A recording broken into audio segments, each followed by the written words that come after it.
Alors nous, on a 3 types de métiers qui font appel à la data. On a le développeur, le chercheur qui va déterminer les modèles statistiques et l'analyste BI. Donc les compétences qu'on recherche, c'est des compétences mathématiques du type je connais des modèles de régression, des arbres de décision, etc. Tout bagage statistique qu'un étudiant en statistique est censé avoir. Et pour le développeur, évidemment, il doit être capable de développer. Tout simplement. C'est assez ouvert. C'est 3 métiers différents. Oui, c'est 3 métiers différents. Ouais. Alors, fondamentalement la même chose. Aujourd'hui, on a 3-4 postes ouverts. Vous pouvez venir nous voir, on a notre stand de fond. On cherche un profil, disons, machine learning, c'est-à-dire des gens qui aiment les maths, qui aiment les matrices, qui aiment l'extraction de vecteurs propres, etc. Donc, si vous avez une bonne idée de qu'est-ce que c'est que des chaînes de Markov, des CRF, des SVM, ou mieux, des auto-encodeurs récursifs, venez nous voir, on peut discuter. Deuxième type de profil, comme on traite des mots, on aime bien également les gens qui aiment la langue, éventuellement en parlent plusieurs, aiment les relations cachées entre les mots. Vous voyez, ce qui est très troublant en langue, c'est qu'un petit mot va changer tout le contexte.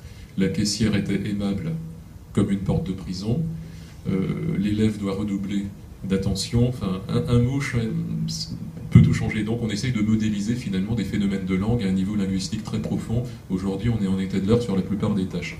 Et évidemment, des développeurs développant dans la joie, mais par exemple chez nous, on se pose des questions sur la descente de gradient, qui est une opération vraiment très computationnelle. Comment est-ce qu'on fait pour diviser par 100 les temps de calcul par rapport à des implémentations open source? On s'est posé la question de la représentation mémoire des données de façon à ce que les caches de niveau L1 du processeur sachent les cacher efficacement dans un contexte multithreadé. Voilà. Et puis sinon, à un moment donné, il faut analyser et vendre, et donc on a également des profils de type analyste pour raconter une histoire à partir de toutes ces belles données collectées. Pardon, raconter une belle histoire à partir de toutes ces données. Pareil, en fait, tout ce que vient de dire le monsieur, nous aussi, qui réussit le stand est juste à côté.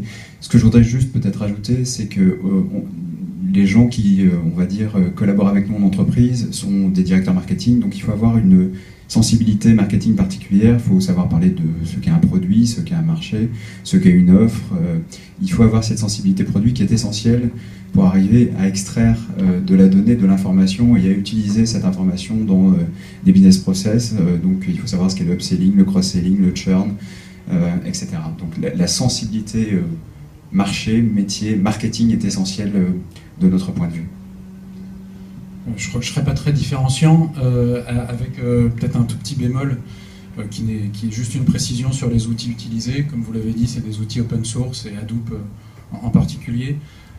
Après, dans les profils qu'on cherche, parce que dans le cadre de gros groupes de luxe, de géants, de la grande conso, etc., on va parler à des gens qui justement n'ont pas toute cette science ou cette data science. Et on va chercher aussi des gens qui ont une vraie appétence à parler du business de nos clients et à montrer les choses de façon la plus explicite possible. On utilise des logiciels de visualisation de données et on est sur Tableau Software depuis maintenant 3 ans et demi. Tous nos consultants, tout le monde en interne, pas uniquement une cellule data science. Ce qui veut dire qu'au départ, c'était vraiment un outil qui était utilisé pour des restitutions mais internes, des explorations. Et maintenant, on s'en sert aussi pour beaucoup de présentations et ça vient intégrer nos dashboards, bref. Donc, des gens qui ont évidemment toutes les connaissances qu'on vient de... toutes les formations. Et en gros, la majeure partie des gens chez nous qui font ces métiers-là sortent de l'ENSAE. Mais je dirais, j'insiste sur le côté vulgarisation, compréhension, écoute de nos clients, parce qu'on est persuadé que voilà, quand on est dans un gros groupe à parler de ces sujets-là, si ça parle vraiment et si ça n'exclut pas la personne de marketing avec peut-être des formations plus littéraires ou plus classiques en face de nous, ça signifie juste qu'il y a beaucoup plus de business, d'argent, de mission et d'accompagnement à la clé. Si je peux juste rajouter une chose, c'est la curiosité. Je pense qu'on est vraiment dans des métiers découverte, d'exploration. Je pense que la curiosité est essentielle, au-delà des compétences qu'on vient de citer. La curiosité est essentielle en fait pour arriver à comprendre le métier.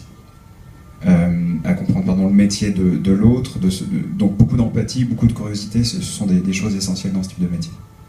C'est vrai, juste pour compléter en 2 points, j'assimile ce que l'on fait au quotidien un petit peu au fait d'escalader l'Everest ou au fait de traverser l'Atlantique pour la première fois. C'est-à-dire, on ne sait pas ce qu'on va trouver, on espère qu'on va continuer à grimper. Et juste pour finir sur le dernier poste qu'on recrute actuellement, c'est un lead développeur interface homme-machine. Bon, nous on est motoristes, mais j'ai mis quelques années à admettre qu'il faut aussi avoir une belle carrosserie pour vendre la voiture. Voilà. Et nous, si ici on a un profil de data scientist naissant, on a fait des études quantitatives, on vient d'une école d'informatique ou d'une école d'ingénieur, et qu'on veut vraiment s'intéresser au type de métier que vous nous proposez, où est-ce qu'on doit apprendre ces choses-là? Comment on fait vraiment pour se former, que ce soit pour l'entretien, être capable de prouver qu'on a la motivation, qu'on s'est déjà intéressé au sujet, ou même sur le plan professionnel, si on veut compléter son expertise, être capable de développer tout le set d'expertise dont on a besoin pour être bon chez vous? Nulle part, c'est nous qui allons vous former. Nulle part.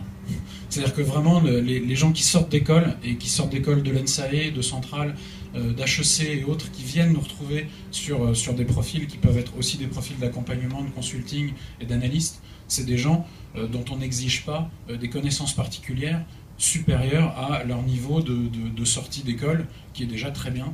Donc on est vraiment dans des formations où quand on nous rejoint et qu'on est junior chez nous, pendant 3 semaines, on ne voit pas son bureau, et on passe de main en main, à la fois sur des sujets de modélisation et dont on vient de parler, mais aussi des sujets de visualisation et d'impact lors de restitution, et d'identification, de workshops d'identification de besoins et de conduite de gros projets longs, internationaux, avec des grosses marques. C'est aussi un savoir-faire, et ça peut intéresser des profils comme ça.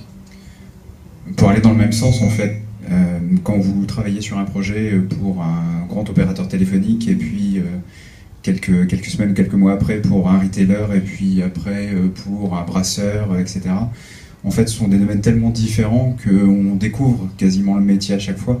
On applique évidemment des méthodes, on applique des outils mathématiques, informatiques, donc ces outils-là sont systématiquement les mêmes, mais la culture des entreprises est tellement différente, et il n'y a tellement pas d'état de l'art finalement dans ce domaine-là, qu'on est en découverte permanente. Donc je suis assez convaincu que ça ne s'apprend pas en fait, ça se découvre au quotidien. Ce qui fait également qu'il faut avoir mentalement la capacité à ne pas s'arrêter à la première difficulté. Parce que vu qu'on est en permanence en train, encore une fois, de gravir l'Everest, c'est pas au premier bobo ou à la première contrariété ou à la première implémentation qui ne marche pas qu'il faut se décourager. Là, il faut clairement s'acharner jusqu'à ce qu'un problème soit résolu. La culture de l'échec est très importante, et je pense que encore plus importante dans ce domaine-là que dans d'autres. Il faut avoir la culture de l'échec pour savoir abandonner une piste qui n'aboutit pas et partir et se concentrer sur des pistes peut-être plus constructives. Juste aussi pour compléter, je ne sais pas si Fabrice va parler tout de suite, mais donner aussi une vision internationale de ces métiers-là. Aujourd'hui, quel est votre ressenti sur le nombre de métiers, le nombre de pays où on peut exercer ce métier, le nombre de postes à pourvoir dans les prochaines années? Qu'est-ce que vous ressentez en particulier dans la RTB aujourd'hui? Moi, je voulais juste préciser par rapport au poste qu'on cherche aujourd'hui à pourvoir que je rejoins tout à fait mes collègues sur plein de points.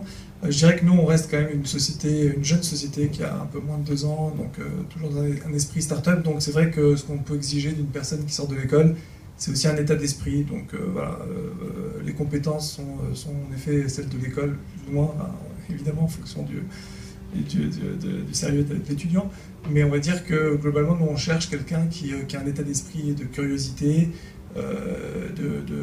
entre guillemets aussi un peu entrepreneur, parce qu'il y a tellement de choses à faire, il y a tellement de choses à débroussailler que voilà. Et puis ça peut faire un peu peur aussi d'un premier abord de voir autant de data et d'autant d'outils naissants. Il existe énormément d'outils qui permettent de gérer ces data open source et qui peuvent aussi faire un peu peur du fait de la jeunesse de ces technologies. Mais bon, il y a toute une communauté qui se crée, donc pour répondre à ta question, internationale, donc de nombreux outils qui aujourd'hui permettent de faire des choses très performantes. Il y a une vraie métamorphose, je pense, en termes d'informatique, l'environnement big data, comme aujourd'hui, qui veut dire tout et n'importe quoi, mais il y a une vraie métamorphose dans le sens où il existe de nouvelles technologies, de nouvelles façons de faire, de nouveaux langages de programmation, et tout ça avec une communauté naissante et très riche. Alors dans le monde, je ne sais pas exactement où sont les postes à pourvoir, mais je crois que la France est un pays intéressant de ce point de vue-là, parce qu'on a des bonnes écoles d'ingénieurs, on a des gens compétents, et par ailleurs, il existe plein d'incitations même pour les sociétés à venir à intégrer leur centre de recherche en France, notamment avec les programmes de jeunes entreprises innovantes ou de crédit impôt recherche. C'est des choses qui attirent les talents et qui font qu'aujourd'hui, la France reste un pays, à mon avis, très compétitif.